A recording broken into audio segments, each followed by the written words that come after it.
ministrando a tu pueblo como tú lo estás haciendo. Y te ruego, oh Dios, que uses mi vida para bendición de tu pueblo. Que tu palabra corra y sea glorificada. Gracias, Señor, porque tú has tenido en cuenta este día para que pueda ministrar tu palabra en medio de tu iglesia. Señor, te ruego que hagas tu obra en medio de ella, que tu palabra corra y sea glorificada. Gracias en el nombre de Jesús. Amén. Un aplauso para el Señor, hermano.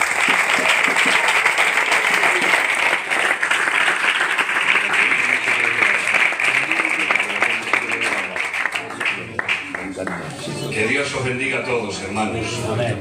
La verdad es que veo la iglesia muy bendecida, veo caras nuevas que no solían en otros tiempos estar, pero ahora estáis.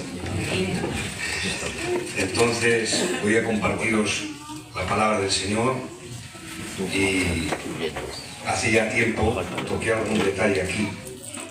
Yo voy a compartirlo porque el Señor me ha inclinado a esta palabra viendo todos los que estamos aquí.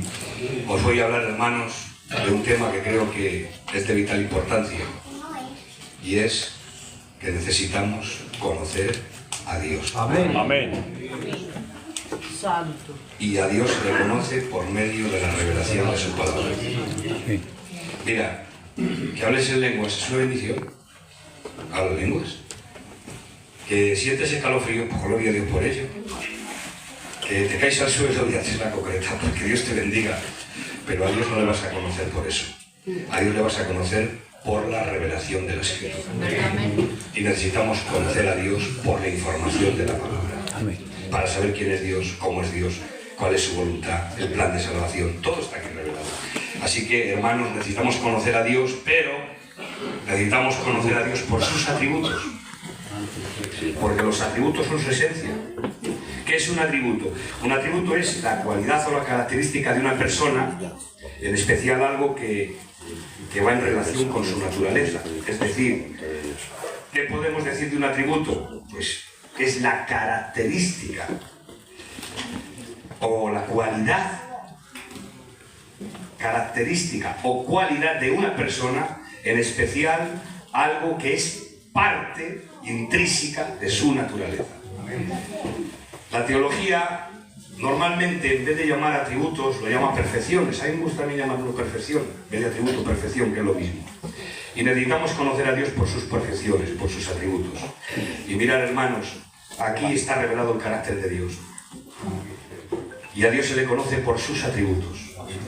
Así que Dios nos ha dejado dos medios de revelación, dos. La revelación general y la revelación especial. La revelación general, hermanos, es que Dios ha dejado un testimonio por medio de la creación. Dios ha dejado testimonio de su poder y de su existencia por medio de la revelación general, es decir, por la creación. La Biblia dice en el Salmo 19, los cielos cuentan tu gloria y el firmamento habla de la obra de tus manos. Cada vez que amanece por la mañana, te levantas y abres la ventana y ves el sol está glorificando a Dios y hablando de la existencia de Dios y del poder de Dios. Las aves que vuelan, la naturaleza, el viento que respires, no te olvides que cada vez que respiras estás inhalando misericordia. Amén. Gloria a su nombre. Aleluya. Dios ha dejado la creación, hermanos, y la creación habla de su existencia y de su poder. Por eso cada vez que te levantas por la mañana y contemplas la creación, simplemente que mires al cielo y veas el sol, la luna, las estrellas, el cielo, las aves volando, los árboles, la vegetación, está hablando del poder y de la existencia de Dios.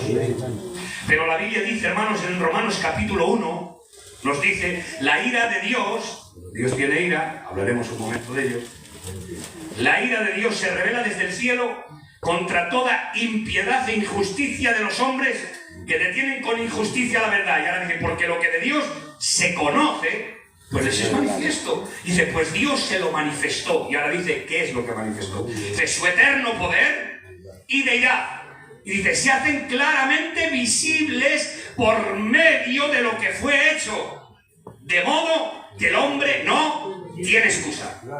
No hay excusa, señores. Amén. No va a haber No va a haber hombre en la tierra que se enfrente el día del juicio delante de Dios y pueda poner una excusa diciendo: yo no sabía nada de tu existencia, a mí no me hablaron nadie, porque el mismo cielo, las estrellas, el sol y la luna darán testimonio, y será ejecutada esa persona simplemente por la creación, porque la misma creación hablaba del poder y de la existencia y de la gloria de Dios. No va a haber ateo el día del juicio. Es que yo no sabía. Los cielos van a ser su juez por la revelación general. Y hermanos, dice Romanos 1, la ira de Dios se revela desde el cielo. La ira de Dios. Es que Jesús, hermanos, predicadores, hemos predicado mucho que es una verdad, pero no es toda la verdad. Es una parte de la verdad. Hemos predicado llanos. Dios te ama. Hemos evangelizado mal. Hemos salido a la calle: Dios ha muerto por ti, Cristo ha muerto por ti, Él te ama, ven a Él. Y estamos poniendo, hermanos, a Cristo como una víctima que está en el Calvario pidiendo misericordia y que vayas a Él. Y ponemos al hombre como soberano y a Cristo como la víctima pidiendo misericordia. Pero hermanos, que Dios te ama es verdad, que Cristo ha muerto por ti es verdad, que Él ha derramado su sangre por ti es verdad, que Dios te bendice es verdad, pero que Dios tiene ira, y cuando se tiene que predicar el Evangelio en la calle hay que confrontar al hombre con su pecado diciendo: si no te arrepientes estás condenado, porque la Biblia dice que todo hombre está bajo juicio y bajo pecado, por cuanto todos pecaron están destituidos de la gloria de Dios. Pero hermanos, ¿cómo vas a ir donde una persona y le vas a decir: tómate esta pastilla? ¿Tú me das a mí una pastilla y me voy a tomar? No. Pero si digo: me duele la cabeza, tómate esta pastilla que es para la cabeza, me la tomo. ¿Por qué? Porque entiendo que me duele la cabeza. El enfermo tiene que entender que está enfermo para tomarse la medicación. Y si evangelizamos diciendo: Dios te ama, el Cristo ha muerto por ti, que es una verdad, pero no le confrontas con su pecado, si no le dices: si no te arrepientes estás bajo juicio, y le tienes que hablar de su pecado y de la condenación, pero luego le tienes que abrir la puerta: pero Cristo ha abierto un camino nuevo y vivo. Por lo tanto, hermanos, no podemos presentar el remedio antes que la enfermedad. Ahora dice: la ira de Dios, es que Dios tiene ira. Pregunto, hermanos, ¿quién llevó a Jesús a la cruz? Dios. ¿Quién llevó a Jesús a la cruz? Unos dicen: fue Pilatos. ¿Pilatos? ¿No sabes que tengo poder para soltarte y tengo poder para crucificarte? Y Jesús dice: ninguna autoridad tendría sobre mí si mi Padre no me lo diera de lo alto. Pilatos, Pilatos, si tienes autoridad sobre mí es porque mi Padre te la da. Tú no tienes autoridad sobre mí, es mi Padre quien te la da. Por eso, hermanos, dice el capítulo 2 y verso 23 del libro de los Hechos, que Jesús fue entregado por el determinado consejo y anticipado conocimiento de Dios. Fue un decreto de Dios que Jesús fuera entregado. No fue Pilatos. Bueno, pues fueron los judíos y los romanos. ¡Crucifícale! ¡Crucifícale! Jesús dijo: nadie me quita la vida. No hay autoridad en la tierra, Edu, para quitarme la vida. La pongo yo voluntariamente para volverla a tomar. No hay autoridad en la tierra que me quite la vida. Soy yo quien la pongo para volverla a tomar. Entonces, no fue Pilato, no fueron los romanos, no fueron los judíos. ¿Quién fue? ¿Quién fue el que llevó a Jesús a la cruz? Dios. Dios el Padre. Amén. El Padre llevó a Jesús a la cruz. Claro que sí. ¿Dónde está eso? Jesús fue entregado por el determinado consejo y anticipado conocimiento de Dios. Pero atención, Jesús, acompáñame despacito, pero mirad el texto. Isaías 53. Dice: ¿quién ha creído a nuestro anuncio? ¿Sobre quién se ha manifestado el brazo de Jehová? Subirá cual renuevo delante de él, y como raíz de tierra seca no hay parecer en él, ni hermosura le veremos más inatractivo para que le deseemos. Despreciado y desechado entre los hombres, varón de dolores y experimentado en el quebranto. Como que escondimos en el rostro, fue menospreciado y no le estimamos, y nosotros le tuvimos por azotado, por herido de Dios se abatió, mas él herido fue por nuestras rebeliones y molido por nuestros pecados, y el castigo de nuestra paz fue sobre él, y por su llaga fuimos nosotros curados. Todos nosotros nos descarriamos como ovejas, cada cual se apartó por su camino, mas Jehová cargó él en el pecado de todos nosotros.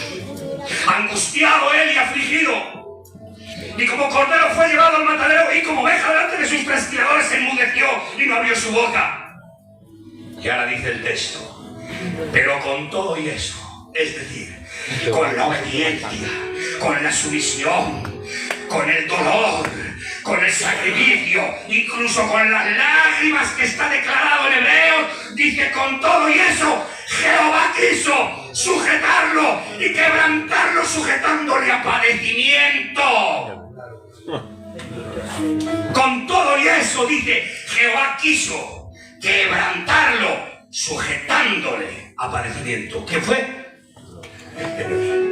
Jehová, el Padre. Dice, con todo y eso, que fue obediente, que fue a la cruz, que fue sumiso, que fue como cordero, como una oveja delante de sus trasquiladores, pues con todo y con eso, dice el texto, con todo y eso, Jehová quiso quebrantarlo. ¿Sabéis la palabra quebrantado? Quebrantado es triturado, roto, partido. Jesús fue partido. Fue roto, quebrantado en la cruz por el Padre. Sí, hermanos. Por eso la cruz, apúntate esta. La cruz es la máxima expresión de lo que Dios te ama. Sí, pero la cruz es la máxima expresión de lo que Dios aborrece el pecado. Mirad si Dios aborrece el pecado, que en la cruz trituró y quebrantó a su propio Hijo. ¿Por qué? Porque dice la Biblia que el que no cometió pecado por nosotros se hizo pecado para que nosotros fuésemos hechos justicia de Dios en él. Amén. El que no tenía pecado, dice, por nosotros se hizo pecado. Y el Padre, hermanos, tuvo que descargar la ira sobre la cruz, porque ahí estábamos tú y yo. Y tú y yo necesitábamos el castigo. Por eso dice Isaías, el castigo de nuestra paz fue ¿sobre quién? Sobre Él. Y al ser sobre Él, hermanos, la ira de Dios le quebrantó, le trituró. Por eso, ahora escúchame bien, que estoy entrando en la línea del mensaje. Escúchame bien ahora. ¿Cómo vas a mirar a la cruz después de este culto? Le vas a mirar viendo lo que Dios te ama, porque es la máxima expresión de su amor. Cristo me ama, Cristo ha muerto por mí, sí. O vas a mirar a la cruz también mirando, diciendo cuánto Dios aborrece el pecado, que ha sido capaz de quebrantar a su Hijo. ¿Cómo vas a mirar a la cruz? ¿Viendo lo que Cristo te ama? ¿O viendo lo que Dios aborrece el pecado? No solo le mires viendo lo que Dios te ama, que ha dado a su Hijo. Dígale viendo lo que Dios aborrece el pecado. ¿Qué vas a hacer después de este culto? Para no ofender a nadie, como soy de casa, me pongo yo. ¿Qué voy a hacer después? Después de mirar a la cruz, de lo que Dios ha hecho, que ha descargado su vida sobre Él, que ha pagado mi culpa, mi pecado, que miro lo que Dios me ama, pero miro lo que Dios aborrece el pecado, porque Dios ha quebrantado a su Hijo. Porque el que no tenía pecado se hizo pecado ahora. ¿Qué voy a hacer? ¿Voy a seguir con mis trampas? Gloria a tu nombre, Jesús. ¿Voy a seguir con mis enredos? ¿Voy a seguir con mis ganancias ilícitas? ¿Cómo voy a vivir? Mirando a la cruz diciendo, oh, Dios me ama, Cristo ha muerto por mí. De acuerdo, es cierto, es verdad. Pero no mires solo a la cruz así. Mírale viendo lo que Dios aborrece el pecado. Y si Dios aborrece el pecado, tú lo tienes que aborrecer también, porque eres parte de Él. Llevas la naturaleza compartiendo su naturaleza, lo dice el texto bíblico. Hermanos, esto no es un cuento filipino. Que esto no lo venden en las farmacias, ni en los grandes almacenes, que esta es la palabra de Dios, hermanos, que no podemos estar titubeando, que no podemos estar jugando a ser cristianos. No hay peor desgracia que uno crea que es cristiano sin serlo. ¡No te engañes! ¡Ven al Calvario! ¡No te engañes! ¡Ven al Calvario hoy! No salgan de este lugar. Yo sé que has hecho profesión de fe, que los hermanos, que yo llevo muchos años predicando también y necesito pedir perdón a Dios todos los días. Amén. Y muchas veces. Pero hermanos, no salgas de este lugar sin haber hecho un encuentro de verdad, porque mira, la desgracia más grande que puede tener una persona, y os lo digo de corazón, es pensar que eres cristiano porque vienes al culto, pero en realidad no lo eres, porque tu vida, por sus frutos les conoceréis. Por el fruto. ¿Por qué dice por el fruto? Porque los dones te engañan. Tú puedes sustituir los dones. Gloria. Hablas lenguas y luego no te hablas con la cuñada. Te levantas, así dice el Señor, profetizas. Que no venga fulano a la iglesia, ¿eh? ¿Dónde está la vida del creyente, hermanos? ¿Dónde está la vida del creyente? Es que somos gitanos, no. Somos cristianos y gitanos. Lo que tú no puedes ser más gitano que cristiano. Gitano 100%, pero ante todo, hermanos, vida cristiana. Y ahora, hermanos, para no entretenerme en el camino, mirad si esto es así, que la revelación general habla de la existencia y del poder de Dios, pero la revelación general no te habla de la voluntad de Dios, de su carácter, de su plan. Te habla, la revelación general ya nos te habla de su poder y de su existencia, pero no te habla de su voluntad. Tú miras el sol y no te habla de la voluntad de Dios, de su poder y de su existencia de Dios, pero su voluntad, su plan, su pensamiento, su carácter, ¿dónde está revelado? Revelación especial, hermanos. La revelación especial, la palabra de Dios. Dios se ha revelado por la revelación especial. Mirad, dice 2 Timoteo 3:16, atención. Toda la escritura es inspirada por Dios. Toda. Antiguo Testamento y Nuevo Testamento. Toda. No hay parte sí, parte no, como algunos dicen. De inspiración parcial, eso es falso. Esto es la inspiración verbal y plenaria, palabra por palabra inspirada. Y ahora, toda la escritura es inspirada por Dios. La palabra que aparece en el manuscrito griego, inspirada, de los manuscritos donde se traduce la Biblia, los manuscritos griegos, la palabra que se traduce como inspirada en Reina Valera dice Theopneustos.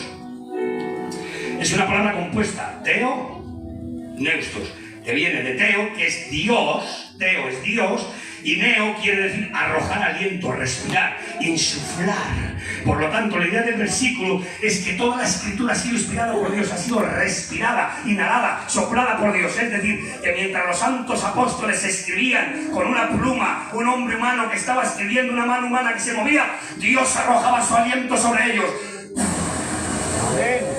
Dios soplaba, ¿para qué? Para que fuera inspirada la palabra en ellos, ¿para qué? Para que pudieran transmitir el mensaje sin error. La meta de la inspiración no es otra, hermanos. No creáis que la meta de la inspiración es algo subjetivo, no. La meta de la inspiración es preservar al hombre de error. ¿Para qué? Para que transmita el mensaje sin error. Por eso los hombres escribían, pero Dios arrojaba su aliento, preservando al hombre de error.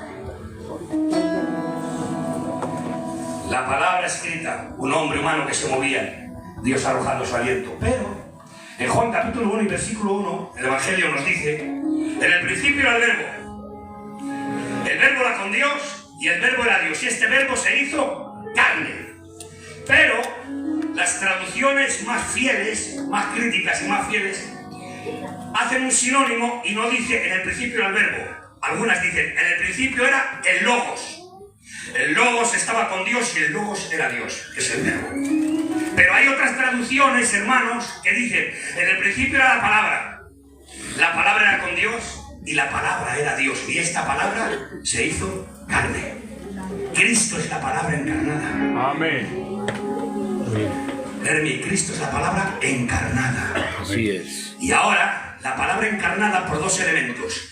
Un elemento humano, su naturaleza humana, y un elemento divino, su naturaleza divina. Cristo era una sola persona con dos naturalezas, la naturaleza humana y la naturaleza divina.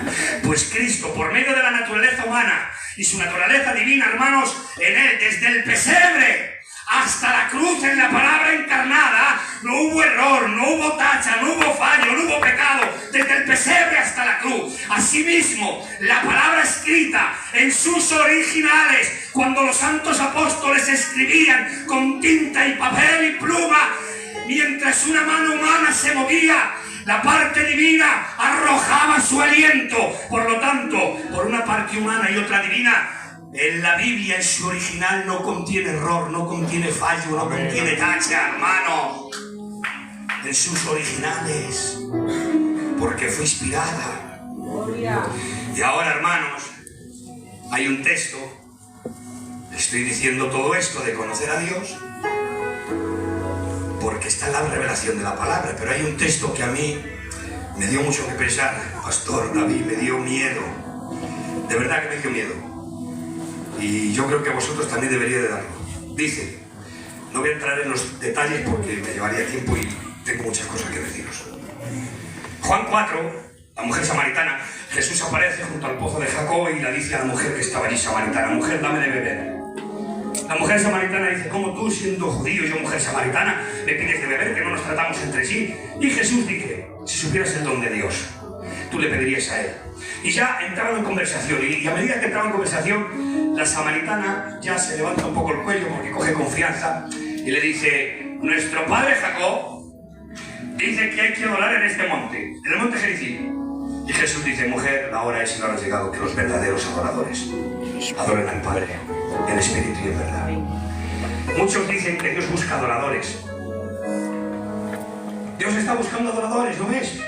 Porque el que adora busca a Dios, pero Dios busca a los adoradores. No, el texto no dice esto.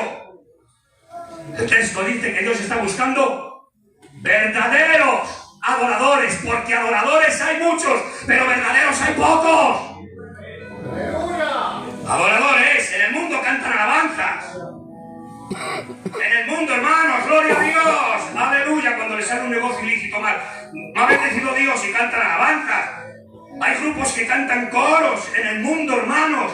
¿Esos son adoradores? No, adoran, pero no son verdaderos, porque adoradores hay muchos, pero verdaderos pocos. ¿Tú qué te consideras, verdadero adorador o adorador solo? Creo que aquí hay verdaderos adoradores, y si hay verdaderos adoradores, glorifica a Dios, cambia a Dios, alaba a Dios.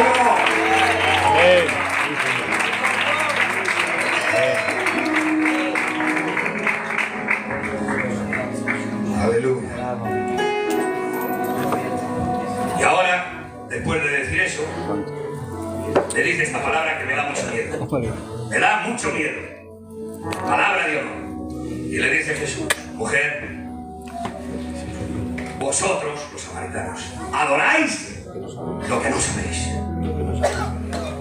O sea, que adoráis. Lo dice Jesús, adoráis, hacéis culto, cantáis, hacéis liturgia, pero no conocéis a quién adoráis. Hermanos, es una desgracia que estés adorando a un Dios que no conoces. Te vienes al culto, que ya lo sé, pero que no conoces a Dios, que te has encontrado con el sistema, pero no te has encontrado con Dios. Y si te encuentras con el sistema, nunca vas a crecer. Pero si te encuentras con Dios, crecerás. Pero hermanos, vosotros adoráis lo que no sabéis. ¡Qué desgracia más grande! Adorar a un Dios que te has generado en tu mente, pero no le conoces porque no estudias la Biblia, porque no lees la Biblia, porque no te informas de la Biblia. Hermanos, la vida cristiana es algo más. ¿Cuántas hermanas hoy han leído la Biblia? ¿Una, dos o ninguna? ¿Cuántos hermanos leen la Biblia en casa? ¿Cuántos hermanos estudian y se preocupan? Y cuando no te informas por la palabra, tendrás a un Dios que te has generado en tu mente. Y cuidado, adorar a un Dios que has generado en tu mente, pero no es el Dios de la Biblia. Eso, ¿sabes qué se llama? La idolatría. No solamente es postrarte en una imagen, ¿eh? La idolatría es adorar a un Dios que no es el de la Biblia. Muy bien. Y si no conoces a Dios, estás adorando a un Dios que no es de la Biblia. Qué fuerte lo que dices, qué serio. Es bíblico. Es bíblico. Necesitamos conocer a Dios, hermano. Necesitamos conocer a Dios por la revelación de la palabra y por la comunión del Espíritu, hermanos. La comunión del Espíritu, la revelación de la palabra. Salta si quieres, brinca si quieres, habla en lengua si quieres, pero por favor, por el amor de Dios, hermanos, aquí están los dichos de su boca, aquí está su carácter, aquí está su plan, aquí está como es Él, lo que desea para ti, aquí lo tienes todo, todas las respuestas a tus preguntas están aquí. Mirad, hermanos, Moisés en el monte, Dios le da 10 mandamientos, y entre los 10 mandamientos le da uno: no tendrás dioses ajenos delante de mí. No dice detrás, dice delante. Es muy serio esto. No tendrás dioses ajenos delante de mí. Un mandamiento del pecado. No tendrás dioses ajenos delante de mí. Hermanos, lo que os voy a predicar ahora es muy difícil. Es duro. Es serio. Pero es bíblico, es el nivel de la Biblia. El nivel que os voy a decir ahora es un nivel muy alto, pero es el bíblico. Y necesitamos alcanzar ese nivel. Y lo que os voy a decir ahora, hermanos, es que dice: no tendrás dioses ajenos delante de mí. Sabéis, hermanos, todo aquello que pongas antes que Dios, ese es tu ídolo. Y eso es idolatría. Todo lo que pongas delante de Dios, que mirad, lo que os voy a decir ahora digo que es un nivel alto, porque es cierto que es duro, es serio, pero es bíblico, es el nivel bíblico. Hay quien pone a la familia antes que Dios. Oye, soy cristiano, pero que no toques mi parcela, a mi familia ni a... Oye, o sea, pierdes todo, ¿no? Pierdes los papeles cuando te toca el clic de la familia. Si eres cristiano hasta llegar a la familia. Más allá de la familia ya no eres cristiano. Tu familia es tu ídolo. Y Dios tiene que ser el primero. Amén. Hay quienes, hermanos, que es difícil, que es duro, que es serio, pero es el nivel bíblico. Hay quienes ponen a los hijos antes que a Dios. ¿Por qué? Que me falten a mí, que me peguen a mí, pero a mi hijo no, porque como se metan con mi hijo, me vuelvo siempre. Hermanos, pero hermanos, o sea, hasta ahí eres cristiano, más ahí ya no. Hermanos, es duro, serio esto. ¿Qué dice Jesús?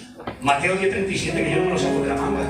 Mateo 10:37 dice: el que ama padre, madre, más que a mí, no es digno de mí. ¿Qué está diciendo Jesús? ¿Que no ames al padre, a la madre, a los hijos y a la familia? No, Jesús está diciendo: el que no ame a padre, madre o familia, más que a mí, está diciendo: el que ponga a la familia, al padre, a la madre o a los hijos antes que a mí, no es digno de mí. Somos gitanos y la sangre nos arde, hermano. En un momento dado perdemos todo. Perdemos los papeles y no hay quien nos tosa. Y a veces, perdonadme, porque estoy en casa y lo predico con libertad, hermanos. Los que van a arreglar los asuntos no saben lo que voy a decir. Es una verdad como un templo. Hermanos, si a veces brilla por su ausencia la vida cristiana, pues no van a hacer un arreglo, los peores son los creyentes. Los peores. Porque hay gitanicos que, bueno, se someten. Pero ¿sabe el cristiano? Oye, pues si son los peores. Chacho. Por el amor de Dios, hermanos, colocamos a Dios y vivamos una vida de cristianos, una vida con Dios en relación. Mirad, hermanos, le dijo un hombre a otro: dime lo que eres. Y dice: soy un gran arquitecto. Pero dime algo más de lo que eres. Dice: soy un buen esposo. Pero dime algo más. ¿Qué eres? Soy un buen padre. Pero no, dime algo más de qué eres. Pues no te entiendo, ¿qué soy? Que soy cristiano. Dice: ¿te das cuenta? En la escala de valores, primero eres un buen arquitecto. Segundo, eres un buen esposo. Tercero, eres un buen padre. Y como último, eres cristiano. Lo que pongas antes que Dios y la vida cristiana es tu ídolo. No podemos, hermano. Primero es Dios, segundo es Dios, tercero es Dios, cuarto es Dios, quinto es Dios, siempre es Dios.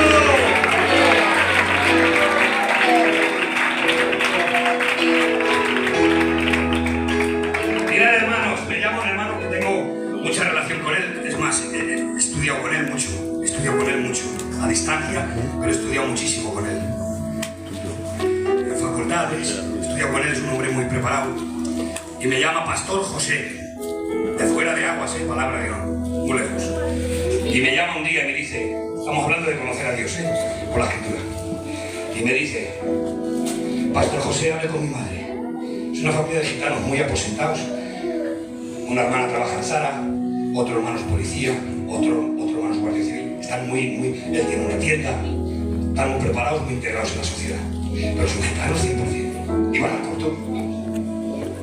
Y me llama Pastor José: hable con mi madre, que a usted le hace caso, que les conozco. Y conozco el testimonio del gitano. Hable con mi madre, que a usted le hace caso. Porque es que ha visto un TikTok. Ha visto un TikTok que dice que el Salmo 91 se puede cumplir en ti de la siguiente manera: tienes que llevar la Biblia a la habitación, poner la Biblia encima de la mesilla y un vaso de agua encima de la Biblia.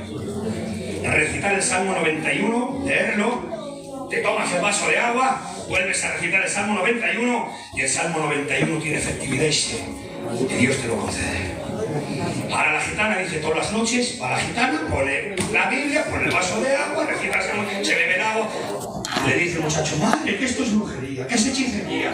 Pero ¿cómo va a ser brujería si menciona el Salmo 91 que es de Dios? ¿Sabéis por qué hacía eso la gitana? Porque no conocía a Dios. ¿Sabéis cuántos años llevaba en el Evangelio? 30. 30 años y es engañada por un TikTok. ¿Por qué? Porque no se conoce a Dios. ¿Y por qué no se conoce a Dios? Porque no se estudia la palabra de Dios. Por lo menos, si no estudias la palabra, pon atención a lo que escuchas. Pon atención a lo que se te dice. Pon atención a lo que se te enseña. Y hermanos, muy rápido, hermanos, que no quiero. Y bueno, pues dentro de la revelación de Dios en la Escritura, permitidme unos minuticos más, que hace mucho tiempo que no vengo, y lo que tengo que deciros merece la pena. Merece la pena. Mirad, hermanos, Dios es inmutable, es uno de sus atributos. A Dios se le conoce por las perfecciones, por sus atributos. ¿Sabéis, hermanos, que la inmutabilidad es un atributo de Dios incomunicable que solamente le pertenece a Dios y solamente lo tiene Dios? La inmutabilidad. ¿Qué es la inmutabilidad, pastor? ¿Qué es ser inmutable? Que no cambia. La Biblia dice que Dios es inmutable. Lo dice la Biblia en Hebreos y en muchos pasajes, que Dios no cambia. Escuchad bien, Dios no cambia. No te hagas película de que, bueno, que si ahora lo explicamos. Dios no cambia. ¿Pero por qué no cambia? ¿Por qué no cambia? Sencillo. Dios no puede cambiar, ni cambia porque es perfecto. Y al ser perfecto no puede cambiar. Mirad, si algo, tío Antonio, si algo puede mejorar, no es perfecto, puede mejorar. Si algo puede empeorar, no es perfecto porque puede o empeorar o mejorar. Pero tu Dios y mi Dios ni empeora ni mejora. Él es perfecto y al ser perfecto no puede cambiar. Dios es inmutable, eso es Él, es su decreto, es sus atributos, es su promesa. Dios no se mueve. Y escuchadme bien. Dios no puede aprender nada, lo sabe todo. Esto no hay quien aguante, hermanos. Dios no puede aprender nada. Mira, tú y yo leemos un libro y adquirimos información y hoy, Israel, hoy aprendemos algo que ayer no sabíamos, porque leemos un libro, recibimos información y hoy aprendo algo que ayer no sabía. Pero tu Dios y mi Dios tiene un conocimiento perfecto que Él no puede aprender nada, lo sabe todo. Amén. Él sabe todos los planes posibles, con todas las variantes posibles. En un simple acto conoce todas las cosas. Él no tiene plan B, Él tiene plan A. El plan B le tenemos tú y yo. Si falla esto, tiro por aquí. Si falla esto, pues tiro por este otro lado. Si por aquí no puedo tirar, tiro por aquí. Pero Dios no tiene ese problema, hermanos. Dios no tiene plan B. Él conoce todos los tiempos. Él es el dueño de la historia. Él ha decretado el orden de los tiempos. El límite de su salvación. Sea Dios glorificado. Amén.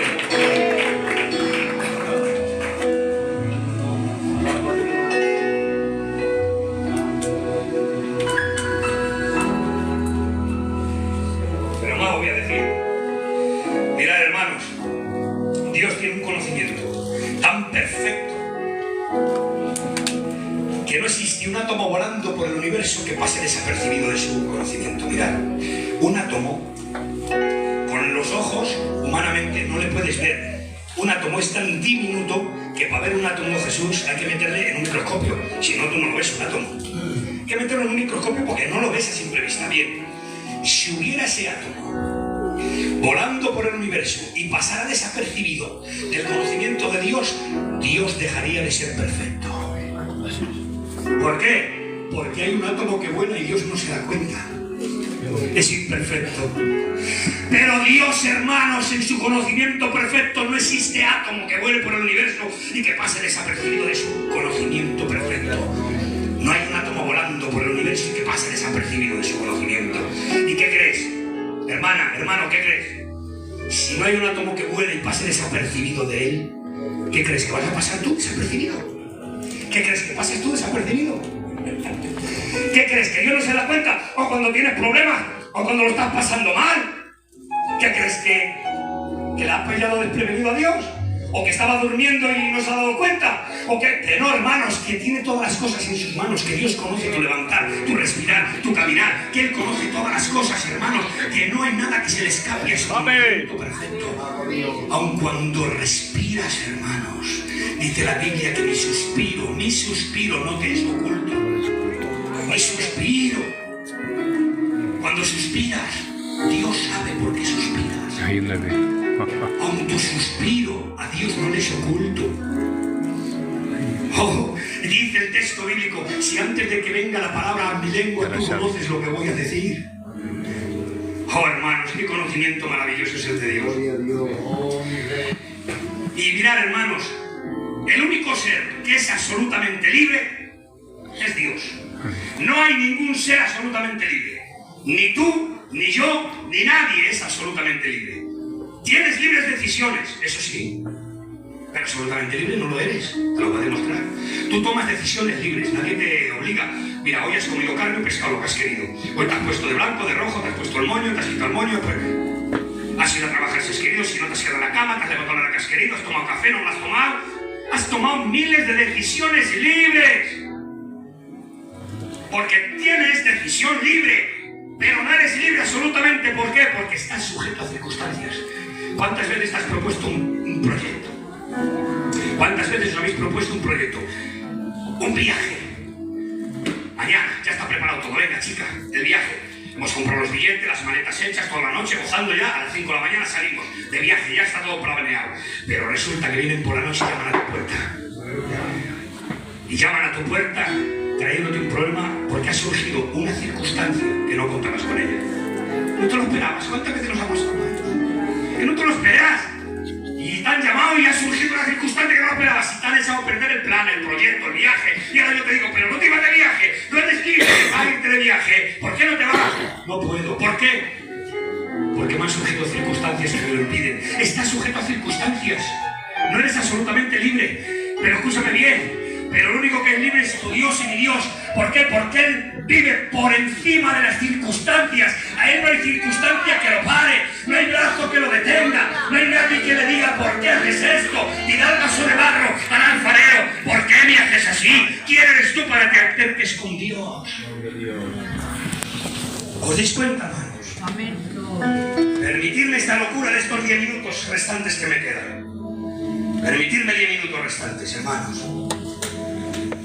Algunos dicen, soy libre como las aves del cielo. Te equivocas, las aves del cielo no son libres. Absolutamente no. ¿Por qué? Porque las aves del cielo están sujetas a circunstancias. Mira, las aves del cielo dependen de las aves de presa que les rodean. Dependen del alimento que haya en la tierra. Dependen de la climatología del tiempo. Están sujetas a circunstancias, no son libres absolutamente. El único que es libre absolutamente es Dios. Porque no hay circunstancia que lo pare. Y lo que ha dicho lo va a cumplir. Lo que ha prometido lo va a hacer. Lo que ha decretado lo va a hacer. No hay nadie que le frene, no hay nadie que le pare. Ni demonios, ni principados. Nadie, hermanos.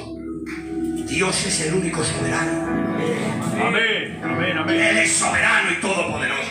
Amén, Padre. Dios no es poderoso. Es todopoderoso, hermano. Permitidme esta locura de 10 minuticos. Malaquías 3:6. Porque yo Jehová no cambio. Ahí lo tenéis. Por eso no os he consumido. Señor, ¿por qué no nos consumes? A ver, ¿por qué no me consumes?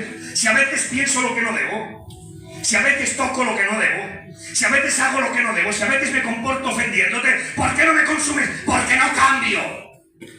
Porque si cambiara, cuando te comportas mal, te fulminaba. Pero como yo no cambio. Santiago 1:17. En Él no hay mudanza ni sombra de variación. ¿Qué es la sombra de variación? ¿Habéis visto un verano cuando buscamos la sombra y nos ponemos de conversación los hermanos? Y llega el momento que la sombra desaparece, se marcha para otro lado, nos tenemos que cambiar de lugar y buscamos la sombrica porque ya ha desaparecido. Esa es la sombra de variación. Dice que en Dios no hay mudanza ni sombra de variación. Él no se mueve. ¿Sabes cómo se describe Dios? Deuteronomio 32:4. Soy la roca de Israel, inamovible.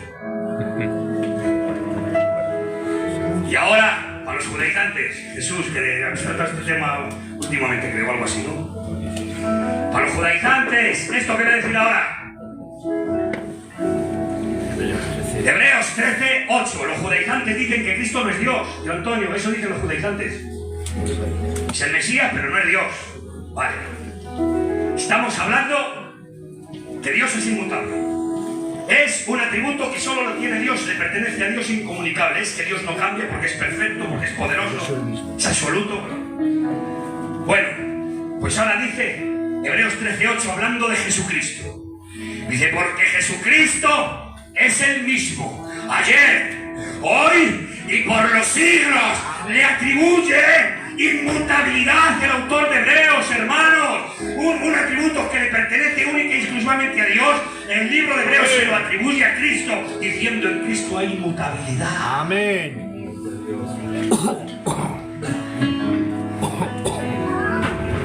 Mirad, Dios no ha evolucionado, ni ha crecido, ni ha mejorado. Lo que es hoy ha sido siempre y siempre será. Amén. Hebreos dice que es inmutable en su consejo, en su decreto. Salmo 33, 11. El consejo de Jehová permanecerá para siempre y los pensamientos de su corazón por todas las generaciones. Es inmutable en sus atributos. Mirad, te restan 6 o 7 minuticos ya, ¿eh? Aleluya. ¿Estáis bien, no?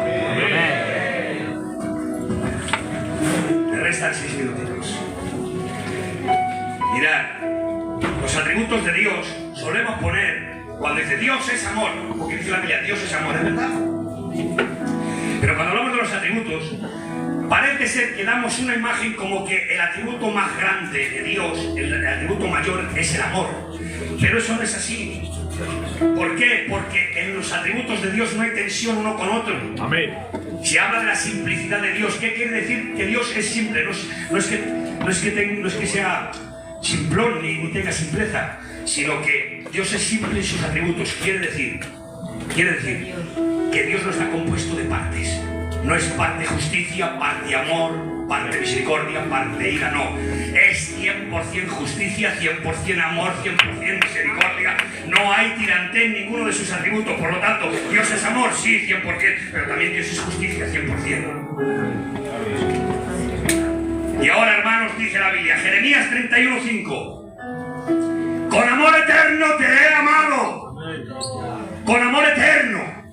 El amor de Dios es inalterable.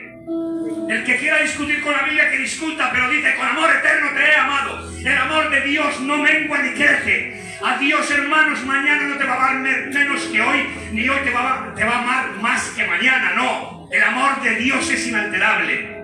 Y ahora, otro texto para los judaizantes, Juan capítulo 3 y verso 1. Hablando de Jesús dice, está con sus discípulos y dice el texto, y a los que amó, les amó hasta el fin. ¿Sabéis quién estaba en el grupo de los 12? Judas. En el capítulo 13 está Judas. Y dice, a los que amó les amó hasta el fin. Hermanos, que Jesús sabía que Judas le iba a vender, que le iba a entregar, que le iba a traicionar, y su amor nunca cambió, le llamaba amigo. Y dice que a los que amó les amó hasta el fin. Si yo tuviera la capacidad de conocer el futuro, el mañana, aunque sea muy amigo mío el Llanos, el pastor, el Jesús, cualquiera de vosotros, somos muy amigos, pero si yo tuviera la capacidad de ver que mañana el pastor me va a hacer una faena, que me va a herir y me va a hacer mucho daño, mañana me lo va a hacer, hoy mi actitud hacia él hoy cambiaba, porque sí que mañana me va a fallar y hoy ya mi actitud iba a cambiar hacia él. Pero Jesús, aun conociendo que mañana le iba a fallar, Judas nunca cambió su actitud. ¡Amén! Con amor eterno, con amor eterno, con amor eterno, con amor eterno te he amado.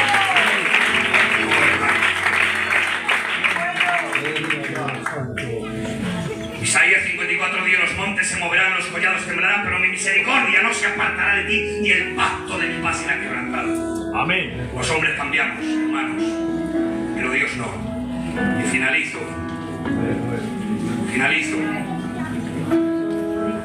No sé si yo he puesto este ejemplo aquí, pero lo voy a poner. Ahora, después de que Dios es inmutable, que no cambia, de todo lo que os he dicho, al final del mensaje, como broche es este. Ahora hay un texto que es un choque de fe. Amén. ¿Por qué? Porque yo estoy diciendo que Dios no se mueve, que Dios no cambia. Lo estamos viendo, Malaquías 3, yo no cambio, por eso te he consumido, Elena y mudanza ni sombra variación, Jesucristo es el mismo ayer, hoy, por los siglos, vale. Y ahora dice Hebreos, hermanos, el libro de Romanos nos dice: ¿o ignoráis la bondad y severidad de Dios? Bondad, Ramón, bondad y severidad. Si te estoy predicando un Dios que no cambia, que hoy no le pillas, mañana le pillas de buenas y pasado le pillas de malas, que hoy te le pillas sonriendo y mañana le pillas enfadado, que no, hermanos, que Dios no cambia. Y ahora nos dice el texto, Pablo nos dice: ignoráis la bondad y la severidad. Dos cosas opuestas. Bondad es una cosa y severidad es otra cosa. ¿Cómo es eso? Pero un Dios que no cambia. Os pongo el ejemplo. Imaginaros un ciclista.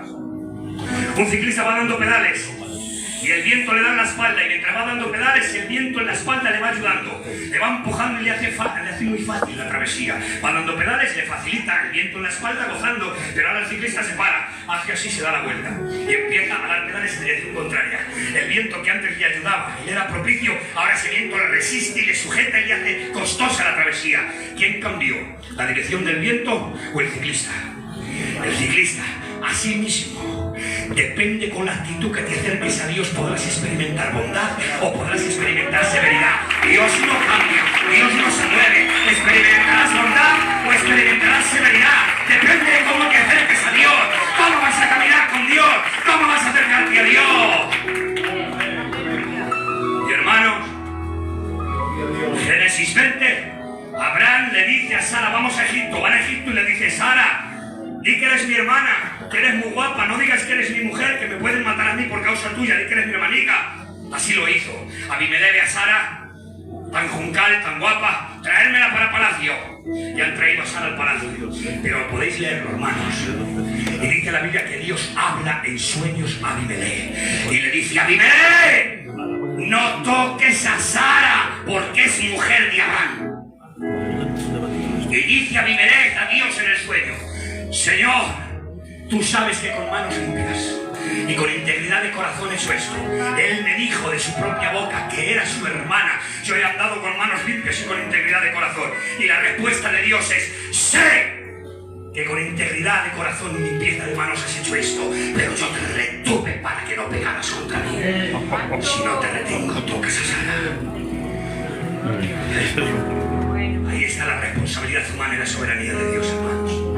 Nuestra responsabilidad es andar con manos limpias. Nuestra responsabilidad es andar con integridad de corazón. Amén. Pero Dios restringe de pecado. Yo te retuve para que no pecaras. Compañero, si no somos peor de lo que somos, si no pecamos más de lo que pecamos, es porque Dios restringe los corazones. Que Dios te restringe, que Dios te para. Y a veces cuando sales vencedor de una tentación dices: oh, he vencido gracias a Dios. De acuerdo, esa es tu responsabilidad, pero no te olvides que Él te ha capacitado por su Espíritu, que te ha dado la capacidad, el poder y te ha restringido. Por eso, toda la gloria, toda la honra, todo el honor, toda la pleitesía sea para este Dios todopoderoso, inmortal, soberano. Que Dios os bendiga, hermanos.